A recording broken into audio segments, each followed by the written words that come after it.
মাননীয় অধ্যক্ষ মহোদয়, মাননীয় সদস্য ও সদস্যাবলী, রাজ্যবাসীর আশীর্বাদ নিয়ে এবং সাংবিধানিকভাবে অর্পিত দায়িত্ব ও কর্তব্য পালনে শপথ নিয়ে আজই প্রথম আমি ত্রিপুরা বিধানসভা অধিবেশনে উপস্থিত হতে পেরে অত্যন্ত গৌরবান্বিত বোধ করছি।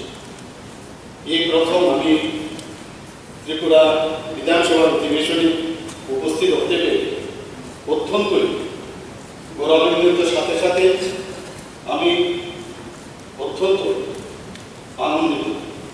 এই প্রথম আমি জানি যে গণতন্ত্রের পীঠস্থান বলে সর্বজন বিদিত পবিত্র এই বিধানসভা রাজ্যবাসীর কল্যাণার্থে মাননীয় সদস্য ও সদস্যগণ বিভিন্ন গুরুত্বপূর্ণ বিষয়ের উপর গঠনমূলক আলোচনা করেন এবং ওনারা অভিমত ব্যক্ত করে আলোচনা করে গুরুত্বপূর্ণ সিদ্ধান্ত গ্রহণ করেন।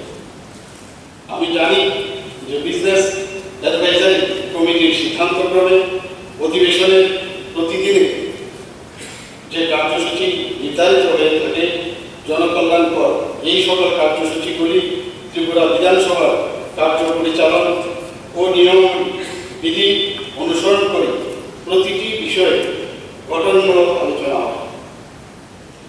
পাশাপাশি এই হাউসে আলোচনার জন্য জনস্বার্থমূলক অন্যান্য গুরুত্বপূর্ণ বিষয়গুলি সম্পর্কে শাসক বিরোধী সকল সম্মানীয় সদস্য ও সদস্যবৃন্দ অত্যন্ত দায়িত্বপূর্ণ ভূমিকা নেয় বলে আমি অবহিত হয়েছি। গণতন্ত্রকে আরো সুদৃঢ় ও সুসংহত করার লক্ষ্যে আগামী দিনে এই হাউসের সকল সম্মানীয় সদস্য ও সদস্যদের কাছে আমি এই ধরনের প্রশংসনীয় ভূমিকা প্রত্যাশা করছি।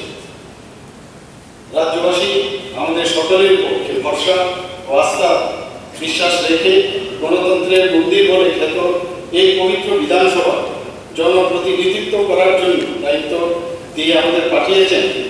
জনগণের সেই আস্থা ও ভরসার কথা মাথায় রেখে দলীয় আদর্শ মতান্তর এবং আরও প্রত্যারোপের মধ্যেও জনকল্যাণকর বিষয়গুলো আমরা শাসক বিরোধী সকলে মিলেমিশে এই হাউস থেকে সহমতের ভিত্তিতে আলোচনা করে সঠিক সিদ্ধান্ত নিতে পারবো বলে আমি বিশ্বাস করি। এই হাউসে গঠনমূলক আলোচনা এবং সকল সম্মানিত সদস্যদের পরস্পরে সৌজন্য স্নিগ্ধতা পারস্পরিক শ্রদ্ধাবোধে পবিত্র বিধানসভার পরিমাণ আরো উজ্জ্বলতর হবে বলে এই হাউসের একজন নবাগত হিসাবে আমি প্রত্যাশা করছি।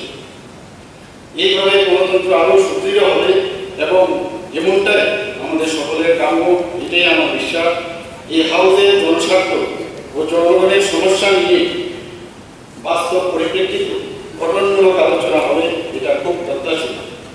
সরকারের প্রচলে থাকা এই সকল সমস্যা নিরসনে রাজ্য সরকারও সদর্থক পদক্ষেপ নেয়।